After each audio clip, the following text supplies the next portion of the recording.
নীরজ চোপড়া, সালটা 2021। খবরের শিরোনামে তখন একটাই নাম, নীরজ চোপড়া।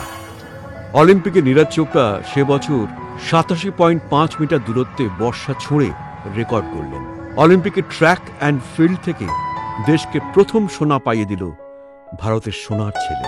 24শে ডিসেম্বর 1997 সালে খান্দ্রা গ্রামের পানিপাত, হরিয়ানা, ভারতে জন্মগ্রহণ করেন তিনি। তার পিতা সতীশ কুমার পেশায় একজন কৃষক এবং মাতা সরোজ দেবী হলেন গৃহবধূ। পিতামাতার 5 সন্তানের মধ্যে নীরজ চোপড়া হলেন সর্বজ্যেষ্ঠ। নীরজের প্রথম আকর্ষণ ছিল ক্রিকেট, কিন্তু তিনি শীঘ্রই বর্ষা নিক্ষেপে অনুরাগী হন। পরে Bharat sporting authority SAI sports hostel পাঞ্চকুলায় নাম নথিভুক্ত করেন। নীরজ চোপড়া 15 মে 2016-তে ভারতীয় সেনাবাহিনীর নায়েব সুবেদার পদে নিয়োগ পান। পরবর্তীতে তিনি সুবেদার পদে পদোন্নতি পান।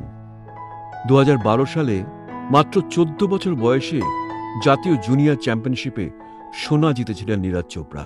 68.46 মিটার দূরত্বে বর্ষা নিক্ষেপ করেছিলেন তিনি। পাতিয়ালায় অনুষ্ঠিত হওয়া ভার্সিটি চ্যাম্পিয়নশিপে 81.04 মিটার দূরত্বে বর্ষা নিক্ষেপ করে সোনা জিতেছিলেন। 2016 সালে আন্তর্জাতিক স্তরে পোল্যান্ডে অনুষ্ঠিত অনূর্ধ্ব 20 বিশ্ব চ্যাম্পিয়নশিপ 86.48 মিটার বর্ষা নিক্ষেপ করে স্বর্ণপদক জয় করেন। 2016 থেকে তার গতি ক্রমশ উন্নতি হয়েছে এবং বেশিরভাগ ম্যাচেই তিনি জয়লাভ করেছেন। 2018 গোল্ড কোস্ট অস্ট্রেলিয়া অনুষ্ঠিত কমনওয়েলথ গেমসে তিনি 86.47 মিটার বর্ষা নিক্ষেপ করে স্বর্ণপদক জয় করেন।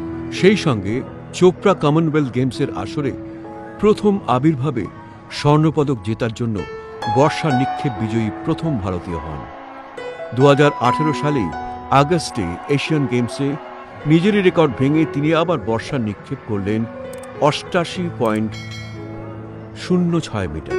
সেই বছরে তিনি অর্জুন পুরস্কারে ভূষিত হন। কিন্তু তখনও পর্যন্ত, বিশেষ করে তার কর্মজীবনের পর্যায়ে বা প্রাথমিক পর্যায়ে, কোচের অধীনে প্রশিক্ষণের সুবিধা পান না। একসময় তিনি নিজেই স্বীকার করেছিলেন যে ইউটিউবে ভিডিও দেখে তিনি বর্ষা নিক্ষেপের শৈলী শিখেছিলেন। অস্ট্রেলিয়ার গ্যারি ক্যালভর্ট তার কোচ ছিলেন, কিন্তু 2017 সালে ভারতীয় দলের কোচের পদ থেকে তিনি পদত্যাগ করেন। কিন্তু টোকিও অলিম্পিকের আগে তিনি ইউই হন এবং তার কাছে প্রশিক্ষণ নিয়েছিলেন। সেই প্রশিক্ষণ নীরজের প্রথম অলিম্পিকেরই সোনা অর্জনে সাহায্য করেছিল। ফের রেকর্ড গড়লেন 2023 সালে। বিশ্ব অ্যাথলেটিক্স চ্যাম্পিয়নশিপে প্রথম ভারতীয় হিসেবে সোনা জিতলেন তিনি। ফাইনালে 88.17 মিটার দূরে জ্যাভলিন ছুড়লেন নীরজ।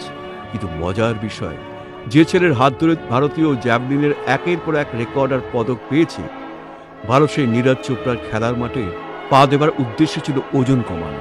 12 বছর বয়সে এই ওজন পৌঁছেছিল 90 কেজিতে। সেই ওজন কমানোর জন্য নীরজের বাবা মা জোর করে তাকে মাঠে পাঠাতেন।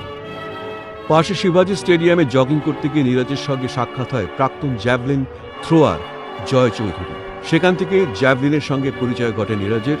এরপর থেকে একের পর এক মাইলস্টোন পেরিয়ে জয়ের শিখরে চড়তে থাকেন এবং ইতিহাস করতে থাকেন পানিপথের নীরজ চোপড়া।